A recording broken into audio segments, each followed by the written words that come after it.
At sabihin mo nga sa katabi mo, kumusta ka na, kapatid? Mahalaga, nagkukumustahan tayo. Minsan pa, kaliwa kanan, sabi mo nga, kumusta ka na, kapatid? Anong sagot natin? Sabi natin, all is well. Praise the Lord. Hallelujah. Bago tayo makinig ng salita ng Diyos, kinagalian, kinagawian at kinasanayan mo natin ang magdeklara ng mabubuting bagay. Kaya tayo lahat, with faith, with boldness and confidence, sabi nga pa natin, thank God I am prosperous.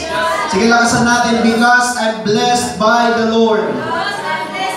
Greatly blessed, extremely blessed, highly favored, deeply loved. Sabi mo, thank God I am your child.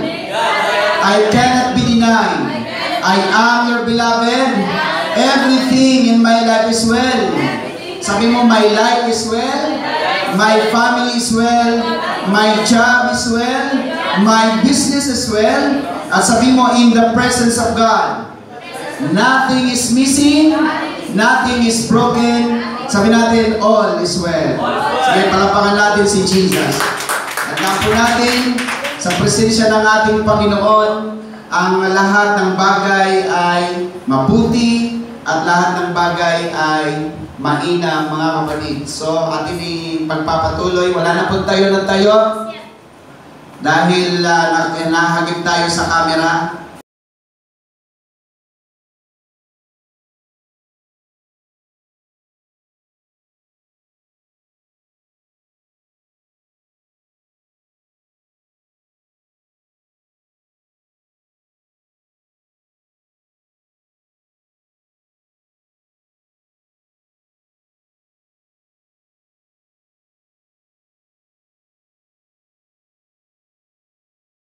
Hallelujah. Okay, so isansab tayo po ang ating series about who I am in Christ Jesus, and we're now in book 3, praise the Lord. According to 1 Corinthians 15:10, but by the grace, the unmerited favor and blessings of God, sabi ni Pablo, I am what I am, and His grace toward me was not found to be for nothing or fruitless and without effect. In fact, sabi ni Pablo, I work harder than all of them, the apostles, though it was not really I, but the grace, the unmerited favor and blessings of God which was with me.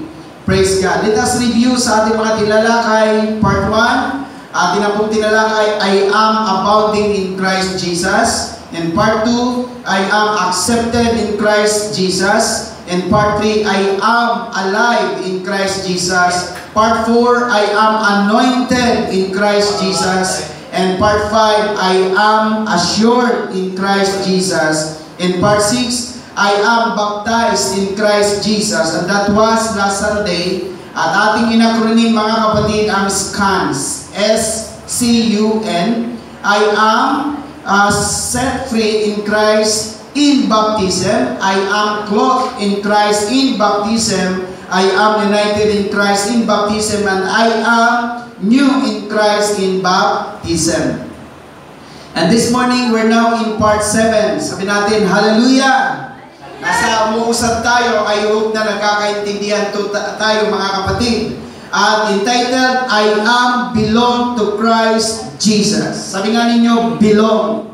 Hallelujah. Sabi po ng 1 Corinthians 3:23, God's Word Translation, you belong to Christ, and Christ belongs to God. Sa Tagalog, kayo'y kay Kristo, at si Kristo ay sa Diyos. Remember, mga kapatid, na tayo po ay kabilang or napapabilang sa ating Panginoon. We are belong to Christ. Praise God. Hallelujah. So sabi po dito sa Greek word, ang belong ay este. Ang ibig sabihin ng este, second person plural present in indicative of Greek 15:10, ibig sabihin ye are. At translated be, have been, and belong. So maliwanag, mga kapatid, na ikaw ay para lang sa Diyos. Maliwanag yun, mga kapatid. Sabi ko nga, our lives are nothing without the Lord. Hallelujah. Ito nakakalungkot sa iba eh. Walang masama magtrabaho. Walang masama mag-business. Walang masama po kumita ng pera. Pero walang kwenta ang buhay natin kung puro trabaho at wala na tayo sa Panginoon. Tama, church? Praise God. Kasi put in mind, kasi hindi nga accident kung bakit ka lumabas sa mundong ibabaw na ito. It's not accident. God has a purpose in your life. You belong to God. Sabi mo sa katabi mo, you belong to God. Hallelujah. So sabi po ng John 17:9 and 10, I am praying, nanalangin si Jesus. Sabi niya, I am praying for them. I am not praying or requesting for the world, but for those you have given me. For they belong, sabi ni Jesus, for they, ang tinutukoy na they ay mga mananampalataya, for they belong to you. All things that are mine are yours, and all things that are yours belong to me, sabi ni Jesus. And I am glorified through them. They have done me honor. In them my glory is achieved. Sa Tagalog, ganito po ang sinabi. Hallelujah. Sundan niyo ako, praise God. Idinadalangin ko sila na hindi ang sanglibutan ang idinadalangin ko, kundi yaong mga sa akin ay ibinigay mo sapagkat sila'y sa iyo. Maliwanag ang sabi ni Jesus, at ang lahat ng mga bagay ay iyo, at ang mga iyo ay akin, at ako'y lumuluwalhati sa kanila. So, ibig sabihin, kung tayo ay pag-aari ng Diyos at we belong to God, lahat ng pag-aari ng Diyos ay belong kay Jesus. Tama? So, the moment we belong to Christ, we are also belong to God. At dagdag pa po natin sa 1 Corinthians 6:19 hanggang 20. Do you not know that your body is the temple, the very sanctuary of the Holy Spirit who lives within you, whom you have received as a gift from God? You are not your own. Sabi dito, you were bought with a price, purchased with a preciousness, and paid for, made His own. So then, honor God and bring glory to Him in your body. Hindi ba ninyo nalalaman na ang inyong katawan ay templo ng Espiritu Santo na nasa inyo, na tinanggap ninyo sa Diyos, at hindi kayo sa inyong sarili. Sabi mo nga sa katabi mo, hindi kayo sa inyong sarili. Mga kapatid, ito lang po minsan na nakakalungkot. May naririnig minsan akong Kristyano, pakialam mo, buhay ko to, buhay ko to. Di ba may ganyan na parang sinasarili ang buhay, wala kang pakialam, buhay ko to. Mga kapatid, sabi ng Bible, hindi kayo sa inyong sarili, sapagkat kayo'y pinili sa halaga, luwalhatian ninyo ng inyong katawan ang Diyos. Kaya yung ating katawan, huwag nating sisirain yan. Lahat ng mga toxic, lahat ng makakasira ng ating katawan, huwag po nating papapasukin sa ating katawan. Kasi masisira ang buhay mo. Huwag mong subukan. Amen? Praise the Lord. Hallelujah. Palapakan nga po natin minsan pa ang Panginoon. Dagdag pa po sa Romans, sabi ni Pablo, but you are not living the life of the flesh. You are living the life of the Spirit. If the Holy Spirit of God really dwells within you, directs and control you. But if anyone does not, medyo but if anyone does not possess the Holy Spirit of Christ, he is none of His. He does not belong to Christ, is not truly a child of God. Lahat ng hindi tinatahanan ng Holy Spirit, hindi kay Kristo. At hindi siya pwedeng tawaging anak ng Diyos. Datapwat, kayo'y wala sa laman, kundi nasa Espiritu. Kung kayo'y tumitira sa inyo ang Espiritu ng Diyos, datapwat kung ang sino may walang Espiritu ni Kristo, siya'y hindi sa Kanya. So, ang palatandaan that we belong to Christ is we have the Spirit of Christ. Sabi nga ninyo ulit, Spirit of Christ. Ngayon, ano pa po ang dagdag mga kapatid? Sa 2 Corinthians, ito ang nagiging problema mga kapatid. Look at this obvious fact, sabi niya, which is before your eyes. If anyone is confident that he is in Christ, let him reflect and remind himself that even as he is in Christ, so too are we.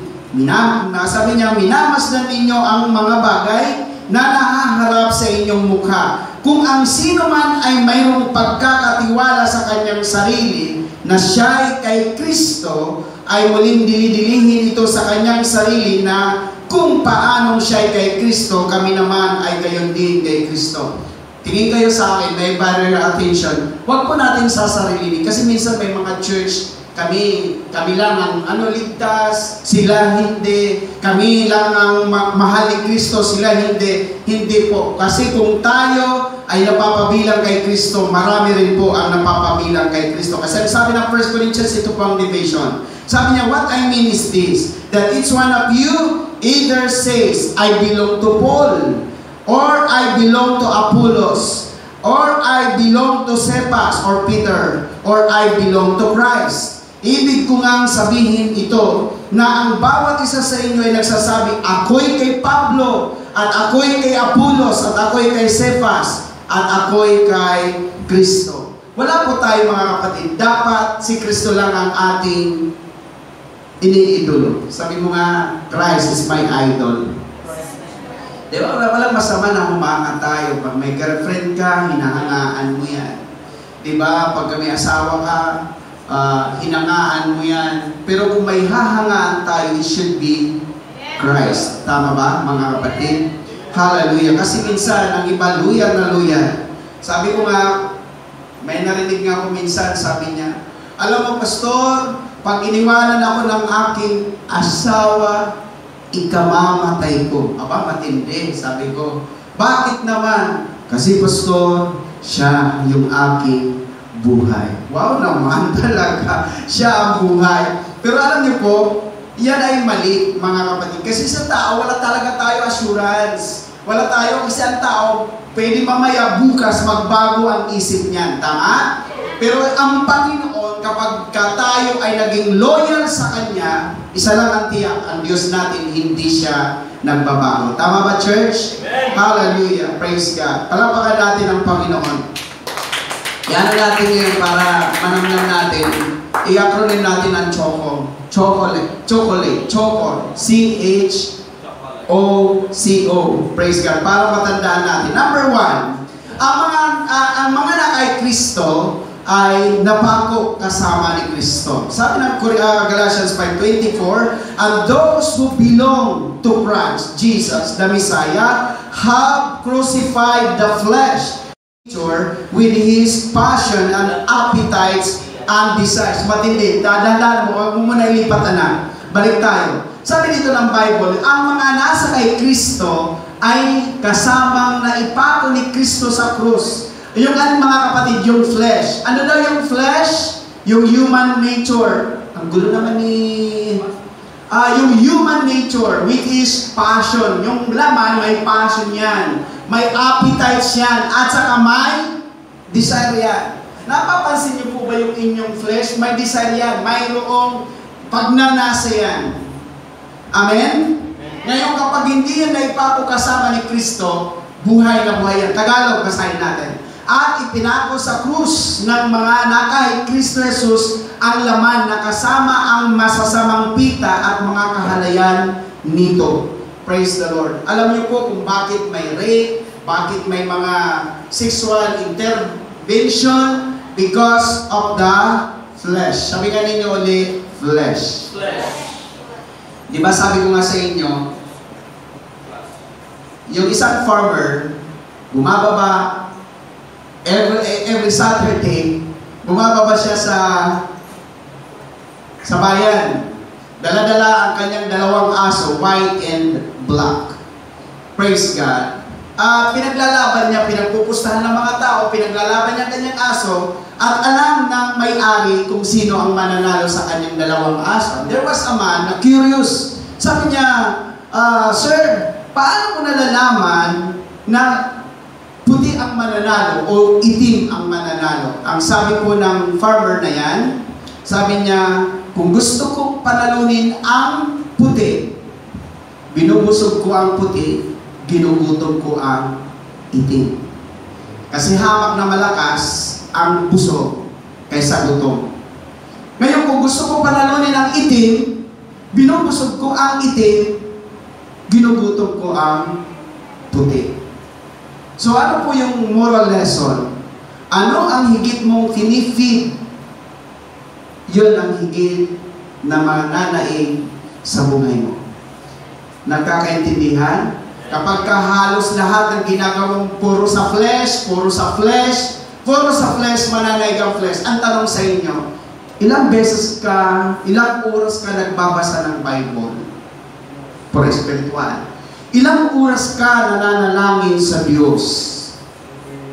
How many times na nakikipag-fellowship ka sa mga Christian? Ngayon, sabi na, sell down, pastor, magbasa ng Bible, last 3 years pa. Praise the Lord. Praise God. Panalangin. Siguro, pastor, last month pa ako nanalangin. Ang tagal. Praise God. Ang iba nga, mamangan niya mo, kabut. Iya man mag-pray. Ugaliin nyo bago kayo kumain. Mag-pray kayo. Praise God. Hallelujah. Sanayin natin yan. Kasi lahat ng blessing galing yan kay Lord. Kahit yung mga anak natin, turuan natin. Huwag ka munang kakain. Kung hindi ka magpasalamat. Napakasimple na naman magpasalamat kay Lord bago ka sumubo. Lord, salamat sa food. Amen. Hindi mo ba kailangan mag-aral sa kumbento para makapanalangin ng pagkain? Kasi alam niyo po, ulitin ko kung anong kinasanayan ng ating mga anak, yan ang kalalakihan natin. Pag nasanay yan na hindi nag-pray-pray kumain, na bawat kain yan, hindi na mag-pray-pray yan. So tayo mga anak, tayo mga magulang, we are responsible to guide sa ating mga anak. So praise the Lord, amen? Ngayon ang flesh natin, kumusta naman ang flesh natin? Pero wag na tayo masyadong mahaba ang tanungan. Higit natin binibigyan ng tuon at pansin ang ating laman. Natutulog ka ng mahaba, nagigising ka alas 10, alas 11, laman po yan, laman. Huwag mo sabihin spiritual yan, pastor. Hindi, laman yan. Pinapakain mo ng gusto, talagang laman yan. Wala masama doon, mga kapatid. Basta ang sinasabi ko, huwag mong kalilimutan ang iyong spiritual. Kasi ang lahat ng nasa kay Kristo, mga kapatid, ang sabi ng Bible, ipinako na ang kanyang dating pagkatao. Amen? Pangalawa, praise God. Identity 2, I am heir or inheritor with Christ Jesus. Lahat ng nasa kay Kristo ay tagapagmana. Sabi mo nga sa katabi mo, tagapagmana ka. Ay, ang hina naman yan ba yung boses ng tagapagmana? Sabi mo, tagapagmana ka. Ganyan ang itsura yan, pero eredero yan, mga kapatid. Basa tayo. And if you belong to Christ, and in Him who is Abraham's seed, then you are Abraham's offspring and spiritual heirs according to promise sa Tagalog. At kung kayo'y kay Kristo, kayo nga'y binhi ni Abraham at mga tagapagmana ayon sa pangako. Maliwanag, lahat ng nakay Kristo, mga tagapagmana. Pumalakpak nga po mga tagapagmana. Praise God. Ano yung mamanahin natin kay Kristo? Pagpapala. Sabi mo, blessing. Praise God. Kaya, put in mind, kanina yung mga inaawit, yung mga umaawit, si Michelle, si Joy, si Pastor Lito, nakaka-relate kami sa inaawit namin. Kung ikay may problema, lumapit kay, lahat kami may mga problema eh. Alam ko rin yung may problema din kayo, hindi lang kayo nagpapahalata. Tingnan mo yung katabi mo, may problema din yan. Lahat tayong may problema, di ba EJ? Si EJ may problema din yan. Di ko lang kung anong problema niya. Baka naman love life yung problema. Hindi natin alam. Praise the Lord. Si Archie, hindi ko alam kung ano yung problema ni Archie. Kasi mula ngayon, sabi ko kay Sister Joy, wala na kaming chismis dito sa mga kabataan. Wala na kaming update kung ano nangyari kay Christian. Wala na kaming update para kay Angelica. Wala na kaming update sa mga kabataan kasi dati may updater eh. Hallelujah. Laging on time ang ngayon wala nang updated. Praise the Lord. Pero isa lang ang chat. Lahat tayo may problema. Pero ito po ang lagi niyong tatandaan, sa tuwing may problema kayo, put in mind na tagapagmana ka. Anong mamanahin mo? Mamanahin mo ang mga pagpapala na galing sa Panginoon. Amen? Palapakan natin si Jesus. Yan, nandyan yung aking, yan po ay mababait na trabahador. Yan, si Rap, mabait yan si Rap. Tinatanong ko nga si Michelle, tinatanong ko nga si Joy, mabait ba yung nag-deliver? Kasi pag hindi mabait, alisin ko siya eh. Praise the Lord. Di mababait ang mga yan, mababait. So alam nila na doon, pre-pressure ako ni Mother. Kailangan magbayad ka sa Lunes, Pastor! May Lunes! Siya nakakaalam kung kailangan magkakapira. Praise God. Pero, ito lang ang isang mabuti, hindi ako nawawala ng pag-asa dahil may problema man tayo, may Diyos na kayang magpala sa atin. Amen? Sa palakpak na naman sa Panginoon. Kapitin mo sa balikat at katabi mo, ano man ang problema mo, kaya yan ng Panginoon. Sabi sa Kapampangan, agyumiyan. Praise God. Agyumiyan. Hallelujah. Huwag kang susuko. Bakit? Ang problema, ulit-ulit yan, Sister Joy. Kababayad mo ngayon ng upa, susunod may upahan na naman. So susunod may upahan na naman. Kaya sabi ni Sister Joy, Pastor, dalawang kuryente, dalawang buwan na kuryente. Sabi ko, hindi ka nag-iisa. Hindi lang siya nag-iisa, hindi niya lang nalalaman na marami pa na may problema. Praise God. Tayo kasi mga obvious eh. Pwede naman, kahit may problema, pumurma naman, mag-lipstick naman, magpaganda naman para hindi obvious. Hallelujah. Pero lahat may problema. Hindi nag-iisa si Sister Joy. Praise the Lord. Nabalitaan niya, wait, ano pala?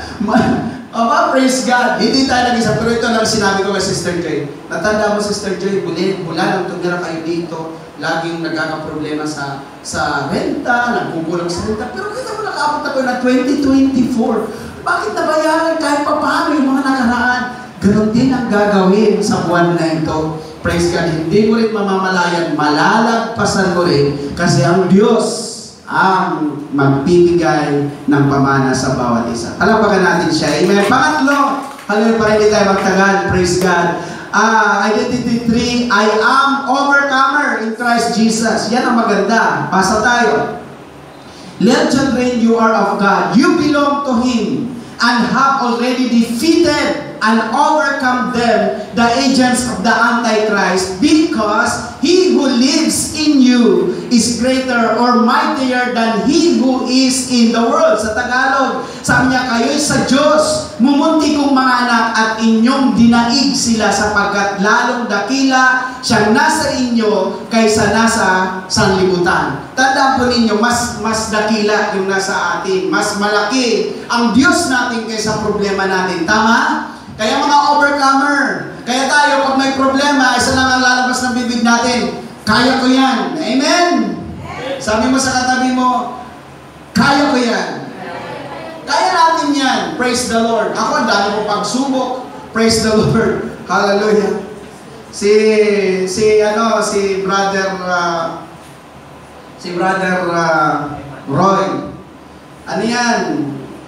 Single father yan. Siyang nag-aalaga ng kanyang anak. Mahirap yung kanyang papel. Sabi ko, hindi ka rin hindi ka nag-iisa. Praise the Lord. Hallelujah. Pero ang kagandahan sa kanya, kasama niya yung kanyang anak. At siguro makikita din natin ang kanyang anak. Kasi sabi ko sa kanya, kahit may problema tayo sa tubigan, sama-sama lang tayo, turingan tayo ng pamilya ka. Ako, sasama ko rin kayo sa church para isang spirit ang ating ano. Amen? Damayan ang tawag. Praise God. Damayan tayo. Minsan, pupunta kami minsan sa mga liwalas na lugar. Mag-iisip kami para malawak yung aming pag-iisip. Alam niyo po mga kapatid, tandaan po ninyo, you are not alone. Sa tingin mo, ikaw yung may pinakamabigat na problema. Pero pag nabalitaan mo yung kapitbahay, mas malaki pala yung problema. At naintindihan nyo. Kaya never think of yourself na ikaw na yung kalulo. Hindi. Mas mayroon pang kalulo kaya ka. Amen? Amen. Sabi mo, may Diyos ako. So, overcomer tayo. Pag may problema yan, malalagpasan natin yan. Amen? Hallelujah. Praise the Lord. Kaya, dinaig natin ang salibutan. Every time na may problema ka, isa lang ang sasabi mo, kaya mo yan, kasama mo ang Panginoon. Amen? Amen? Oh, praise the Lord. Kita mo ako, simple-simple lang, hindi mo ako nagwawala. Nagpasweldo ko kahapon, kulang. Sabi ko, kulang, papasweldo ko si Sister Joy. Mabuti mababait, hindi ako nila pinababarangay. Kasi yung ibang mga minsan pag kinakapos ka ng pampasweldo, nagagalit sila, nagagalit. Lalo na yung maitim dati, yung nakilala mo yung Sister Joy. Praise God. Hallelujah. Alam niyo ba kung magkano ko sa kanya? 300 pesos lang. Sabi ko sa inyo, ang usapan natin Sabado, ang sweldo, huwag mo kunin, Lunes pa lang ngayon. Hindi ko kunin ko ka. Sweldo ko yun. Hindi pag-away. Sabi ko, nagmamatigas ako, Sabado ko ibibigay. Abay, papabarangay ako, 300. Pati, sabi ko, hindi wow. Kikita kami sa barangay. Pero, alam niyo po, wala siyang magawa. Naghintay talaga siya ng Sabado. Sabado ko ibinigay sa kanya. So, alam niyo po minsan mga kapatid, may Diyos na sabi nga ng Bible, may Diyos tayo kasama. Kaya mo yan dahil pag lumalaban ka, hindi ka nag-iisa. May Diyos kang kasama. Amen? Picture out mo, may bibitbit ka ng dalawang bato, o malaking bato, parang atlas. Pero isipin mo na mayroon dyan sa likod mo na kasama mo rin nagbubuhat. May Diyos na katuwang, may Diyos na kasama. Okay, next, praise God. Tandaan niyo po, number 4, I am called in Christ Jesus. Ang lahat ng nasa kay Kristo, tinawag yan. Basa tayo. Sabi niya, and this includes you, called of Jesus Christ and invited as you are to belong to Him. Sa Tagalog, medyo hirap ng English, Sa mga ito, kayo naman ay tinawag kay Kristo. In-explain ko naman sa inyo bakit may English pa tayo. Kasi nag-ina-upload natin sa YouTube yan. Sa YouTube, may nanonood sa Amerika, may nanonood sa So, akala ang nakikinig sa akin ngayon, ilan lang kayo. Pero marami, mga kapatid, ang subscriber ko nasa 3,000 mahigit na. Sa YouTube, praise God. So, yung mga video natin, linggo-linggo, ina-upload ko yan. Maraming nanonood, mga kapatid, praise God, nagiging blessing ang ating pong gawain sa Panginoon. Kaya may English pa, kapag Amerikano, hindi nakakaintindi Tagalog, o dito na lang siya sa English nagbabasa. Tama ba? So, iyan po ay para sa lahat. At next, praise God, I am... Ano ba yung sinundan natin? Anong sabi ng Bible? Called. Sabi mo nga ulit, called. Praise God. Hindi yung malamig ha, called. Praise God. Hallelujah. Tinawag. Sabi mo nga, tinawag. Huwag kayong magdadamdam. Sa dami-dami ng tao sa Abacan, dami-dami ng tao dito sa Insunbil, sa dami-dami ng tao sa Amsik, hindi lahat yan nagsisimba. Mga kapatid, hindi ka ba masaya na sa dami ng tao, ikaw nandito ka sa church, inuuna mo ang Panginoon? You are blessed. Hindi aksidente kung bakit nandito ka. Isa lang ang tiyak, tinawag ka. Sabi mo sa katabi mo ulit, tinawag ka. Praise God. Tinawag ang bawat isa sa atin. Kaya lahat ng nasa kay Kristo, tinawag tayo. Hindi pag tinatanong ka dito, ba't nandito ka bro? Aba, aywan ko. Kay balo. Sabi ka pa, ba't atso ka? O sasabihin mo lang, kasi tinawag ako ng Panginoon.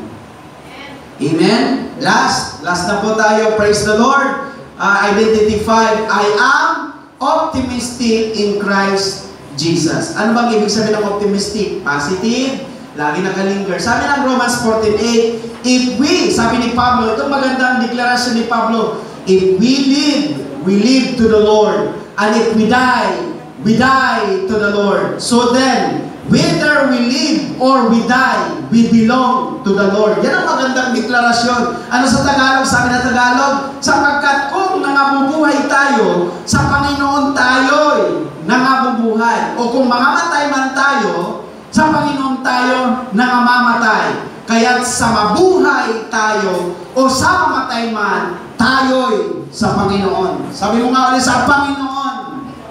Hallelujah. Kahit na anong nangyari kay katamo, church, Praise God. Ano man ang mangyari sa buhay natin, wag kayong hihiwalay sa Diyos. Maganda sabi ni Pablo, mamatay man kami, mabuhay man kami, kay Kristo pa rin kami. Tama? Praise God. Ang ganda ng ganyan. Hallelujah. Very loyal sa Panginoon. Kaya ako, sabi ko kay Sister Joy, hanggat nabubuhay ako, ipaglilingkod ko ang aking buhay sa Panginoon. Amen! Amen! Praise God. Dapat ganyan tayo. Mamatay man. Di ba may kanta yan sa Pilipinas? Ang mamatay ng dahil sa'yo. Di ba? May ganyan yan. Tandaan pa, hindi ko makalimutan yun. Araw-araw, panatang mga bayan, iniibig ko ang Pilipinas. Praise God. Hallelujah. So, kakaintindihan tayo. So, ano man, mabuhay man, o mamatay man, kay Kristo tayo. May problema man, nasa tagumpay man, kay Kristo tayo. Amen? Praise God. Ibig sabihin, committed, loyal tayo sa Panginoon. Isama rin natin, tingnan po natin. I'm about to be done. Anong sabi ko? In-acronym natin ang CHOCO. I am crucified with Christ Jesus. I am heir or inheritor with Christ Jesus. I am overcomer in Christ Jesus. I am called in Christ Jesus. And I am optimistic in Christ Jesus. Yan po mga kapatid ang acronym ng CHOCO, crucified, heir, overcomer, called, and optimistic. Yan po ang mga napapabilang kay Kristo. Amen? Loyal kay Kristo. Na namang milyari in Vietnam Church. Ika kakawani king Ginoo. May problema ka man, umiiyak ka man, may suliranin ka man, iniwang ka man ng boyfriend mo, girlfriend mo, asawa mo. Praise the Lord. Hallelujah. Ako ayaw ko pinag-usapan yung asawa na yan. Hindi rin ako pinalag sa asawa. Hallelujah. Sino pa yung mga pangit ka na laging iniiwan? Kawawa na ang buhay namin, iniiwan. Asa nagkatarungan. Hallelujah. Dapat ang mga iiwan, yung mga gwapo natin, hindi masyado masakit kasi gwapo sila. Ang mga pangit tuloy, hallelujah. De joke lang. Ang hirap ng ang hirap, mga kapatid. Hallelujah. So, tandaan po natin, may problema man tayo, iniwanan man tayo, may pinagdadaan man tayo, isa lang ang dapat mong iisa-isip, ika kakawani king Ginoo. Huwag kang lalayo sa Panginoon. Handa mo na yung awit, o Ginoo, magkakapapangan tayo ngayon. Hallelujah! At last verse, I am done. Ano po ang last verse? Kita mo? Hallelujah. Last verse pa. Mark 9:41. Ito maganda. Sino po ang nakay Kristo? Taas ang kamay. Isa, dalawa, tatlo. O yung nasa likod. Sino po yung nasa kay Kristo? Taas ang kamay. Dalawang kamay. Hallelujah. Ang hindi tumaas, sa demonyo yan. Hallelujah. Sino po nasa kay Kristo? Taas ang kamay. Sabi mo nga sa katabi mo, I am belong to Christ. Makinig kayo. Ang lahat ng nasa kay Kristo, makinig kayo. Sabi dito, for I tell you truly, whoever gives you a cup of water to drink because you belong to and bear the name of Christ will by no means fail to get His reward. Tagalog, maganda yan. Sapagkat ang sino mang magpainom sa inyo ng isang sarong tubig dahil sa kayo'y kay Kristo, katotohanan sinasabi ko sa inyo na hindi mawawala sa anumang paraan, problema man, suliranin man, anumang paraan, ang ganti sa Kanya. Hindi mawawala ang ganti, Sister Joy. Kahit may pinagdadaanan tayo dahil kay Kristo tayo, may problema tayo, dahil kay Kristo tayo, in no means, ang sabi sa English, kahit sa anong paraan, hindi mawawala ang gantimpalang para sa iyo. Hindi po, mga kapatid, praise God, hallelujah. Naalala ko ang isang pastor. Wala kasi akong 1,000 dito eh. Wala akong 1,000. Ini-illustrate kasi 1,000, Sister Joy. Ang 1,000, kinusot niya. Ang tanong ng pastor, nawawala ba ang value ng 1,000 dahil kusot siya? Sagot kayo. Hindi. Ang ginawa niya, hinulog niya, inapakan niya ang 1,000 at gano'n.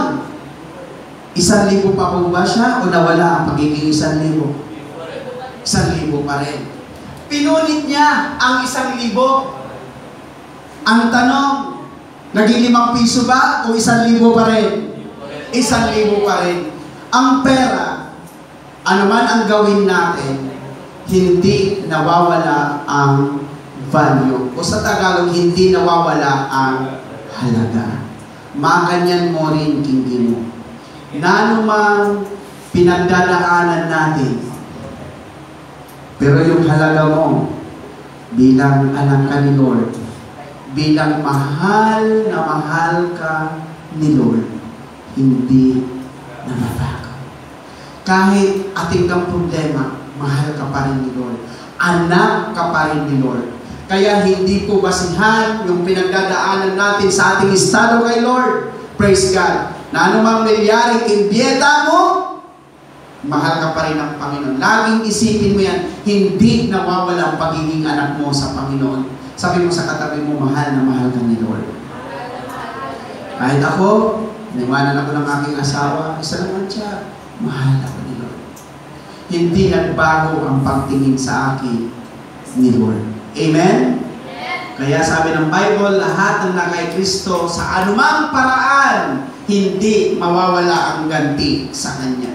Praise God. So, kahit anong ating pagdaanan, church, put in mind, walang pwedeng magbago sa estado natin sa Panginoon. Amen? Sige,